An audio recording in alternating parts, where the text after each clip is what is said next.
What is going on, guys? We have the GT350R pulled in here. We're about ready to tear it apart, and you guys have seen I've had a lot of issues with some false knock and some weird things, and the best solution I've thought of is to just put it on E85. You know, we could try chasing some things out, but these engines are kind of known for this issue. So when we do race in a straight line, we'll be running E85. It's going to allow us to get more power. We have some DW 1200cc injectors we're going to install in here. This should be plenty of fuel to make, I mean, really 900, 1,000 wheel horsepower, something like that, with the stock twin pumps. The injectors themselves will support even more than that.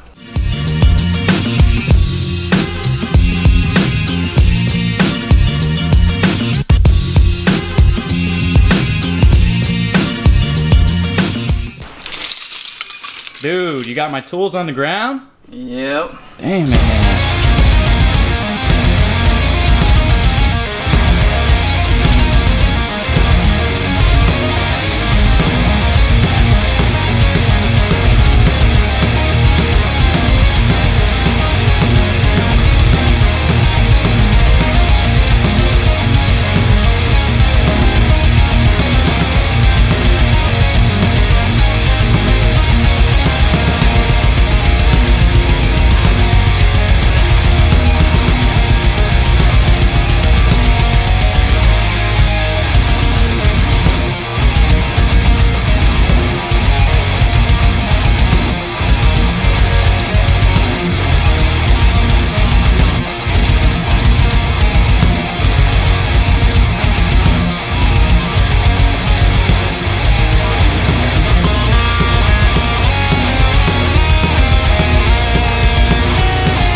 There's the old Whipple Gen 4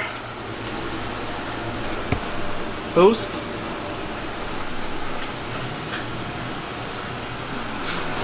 All right.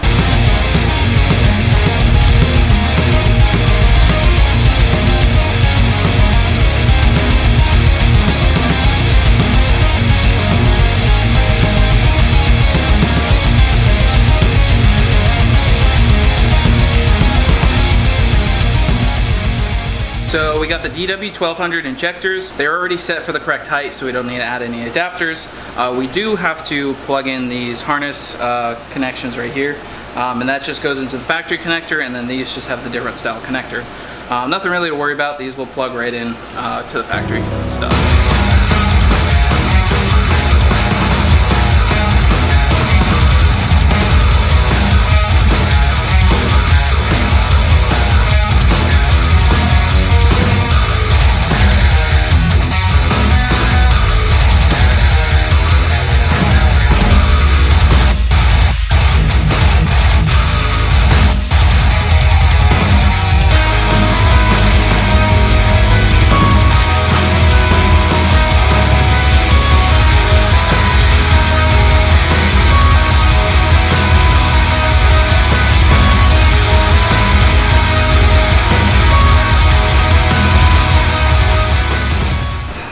I think we have all of the injectors plugged in and fuel rails are tight, so we should be good on that. We can prime it right now. So we should be good. We put all those fuel lines back on, right? Yeah. We're gonna find out real quick if we didn't.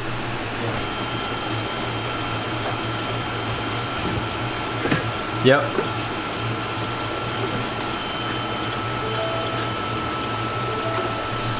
Looks good, yeah.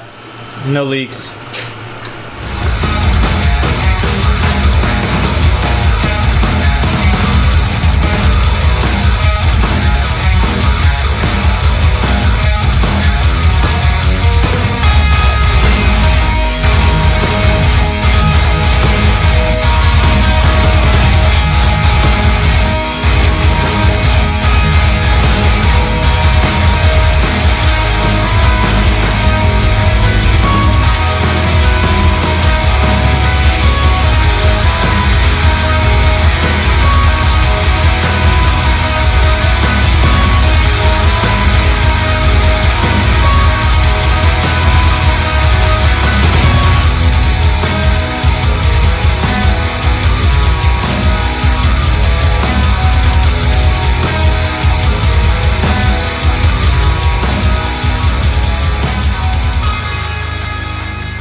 All right, good. All right.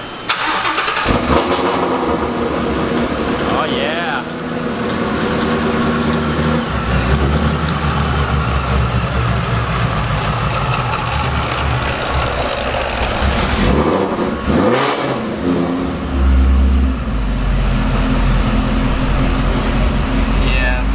We're gonna need a revision.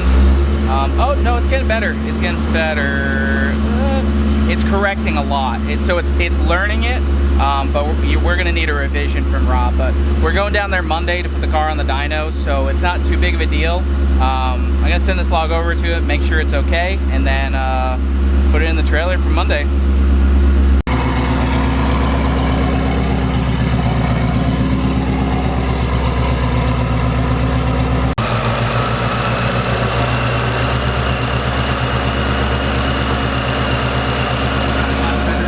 Good. Yeah. You think you just had to learn it a little bit? Yeah, I mean, sometimes it takes a little while for like it to get all the air bubbles out of the fuel system too. Yeah. Because it was running really lean, and now we're right at stowage, which is 14.7. So we got the perfect amount of gas in it. So we have enough gas to run it on the dyno on 93. And yeah, so she should be good.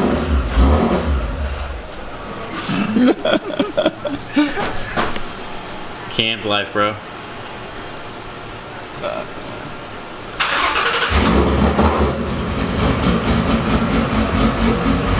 Chop, chop, chop, chop, chop, chop.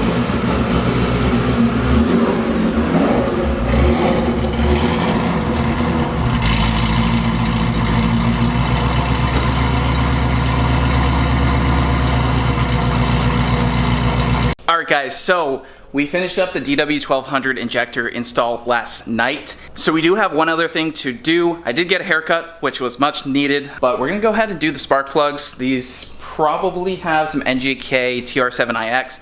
Before you go dyno a car, I highly recommend just tossing in a new set of plugs. So we do have a new set of NGK TR7iXs.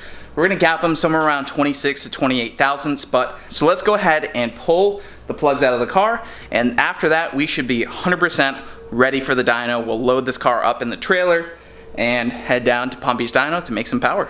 Alright guys, hopefully the GoPro is looking good, and let's go ahead and get started. Plugs are actually pretty easy to do on Coyote cars. Let's grab some gloves. Nice GT500 glove holder right here. These gloves are pretty good, Venom steel. They actually sent us a bunch of these boxes to try out. If you guys want to try them out yourself, they work pretty good. I do prefer gloves because I also have to touch all my camera equipment to make, videos for you guys. So pop these on and let's just go ahead and get started. So let's do the easy side first. I like the easy side. So just gonna come over here, pop off our PCV line. All right. PCV line is off. Go ahead and just pull up the coil cover. And we got 10 mils on each one of the coil packs. Or 8s. Or my gun's completely dead.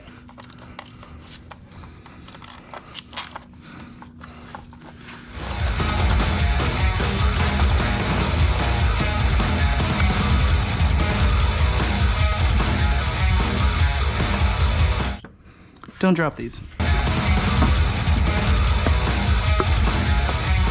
Don't think we need that big extension. Drop that right there. All right, let's pull the plugs.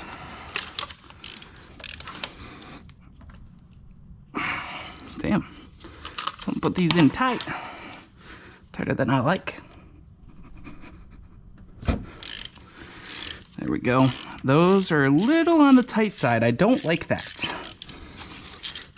Plugs just need to be snug, and then like a half turn. You can really get a feel for it after you've done a bunch.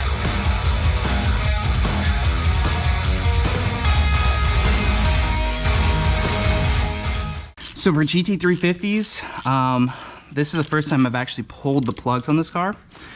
We hope to not see any oil on the plugs because these are known for some ring issues, but we really don't have any oil consumption issues, so so far, these two plugs look pretty good. So, and they are actually Denso plugs, not even TR7iXs. I definitely prefer TR7iXs in these cars. That is definitely my preference.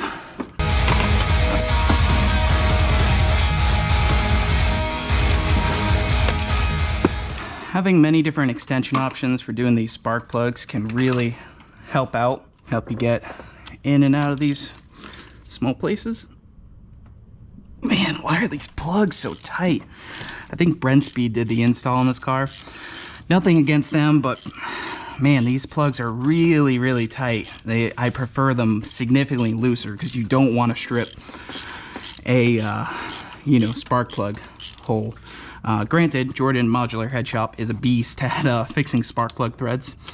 So if I did break one, I'd be hitting him up. He has a pretty cool video on fixing the spark plug threads. Also guys, let me know what you think of the videos working on the car, going back and forth between the time lapse and me talking a little bit to you guys. That one also looks pretty good. So this one we can actually get with a nice long extension right through our little hole right here. Watch how tight this is. Okay, that one wasn't that bad. The other one's pretty tight. A little too tight for spark plugs, my preference at least. And I've done a lot of plugs over the past few years with all the performance cars. Plugs are one of the cheapest ways to diagnose a car. You have any sort of issues, pull the plugs, take a look, see what they look like, put a new set in, see if it fixes issues. That plug also looks good. Nothing to be concerned about there. The gap looks pretty good on all these. I'm gonna check what it is, but so far so good. So right here, these spark plug gap gauges are not the best. A feeler gauge is gonna be a lot better, but this is what we do have to work with. We are gonna be targeting around 26 to 28 thousandths on this gauge. So it works, but a feeler gauge is definitely gonna be a much more accurate way to go. Just for a baseline, let's see where these plugs were gapped at. And looks like we were right there, right about 26 to 28. So we can check a few of them. Some of them are gapped even tighter than that. So we're definitely gonna go for that 26. Yeah. Surprised they put such a tight gap on this. So yeah, 26 to 28 thousandths is what these were already gapped at. And that's where we're gonna go ahead and gap the new NGK TR7iXs. So here are the TR7iXs, very good plug. All right, so unfortunately I had a busy day of filming today, but my GoPro died, but we're gonna go ahead and get these gapped. They come pre-gapped at 40 thousandths, which is way too big. So we're gonna go ahead and gap those down and get these in the car.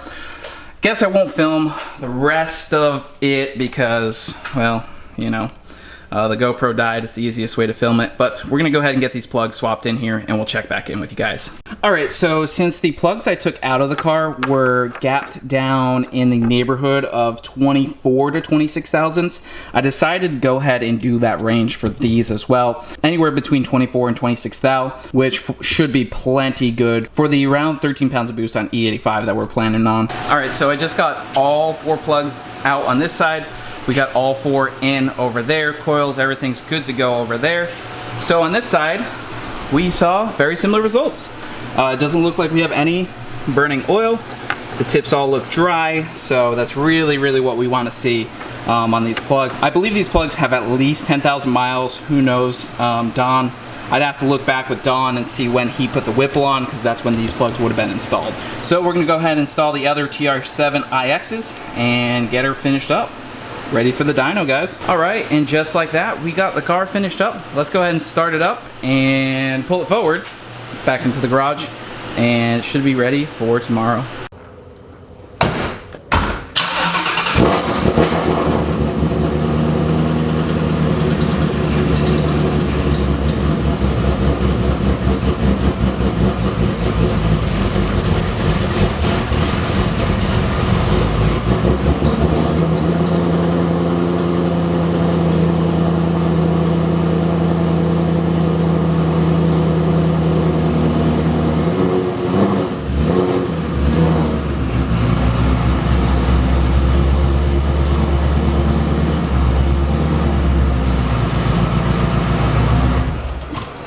Alright guys, so that's going to go ahead and wrap up the video on the GT350R. We are going Monday to Palm Beach Dyno to dyno this car.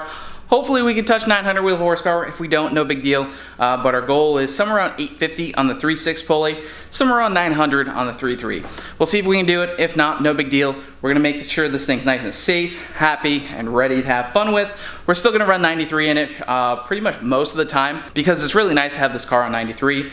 But when we wanna go kick some we're gonna switch it over to E85. So I hope this video gave you guys a little bit of insight on switching this car over to E85. We have the stock fuel system with twin fuel pump boosters. We have DW1200s. I just put in new spark plugs, TR7iX, capped at about 24 to 26 thousandths. I also checked the oil, which is a good idea. Oil's up at the top. We also found out that our GT350 is nice and healthy because there's no oil on the spark plugs. They look nice and dry and they look pretty good. So I hope you guys enjoy the daily videos lately. I've been working my butt off to put out content for you guys. So if you guys can smash the like button down below. If you guys want to pick up a El Chapo t-shirt, we are out of large and extra large, but we do have some of the other sizes left. So go grab those before they are gone because we aren't going to come out with any more of those. We're going to come out with something new. Anyway guys, slap that like button, comment down below, subscribe if you are new, put your guesses in the comment on what you think this thing's going to make Monday.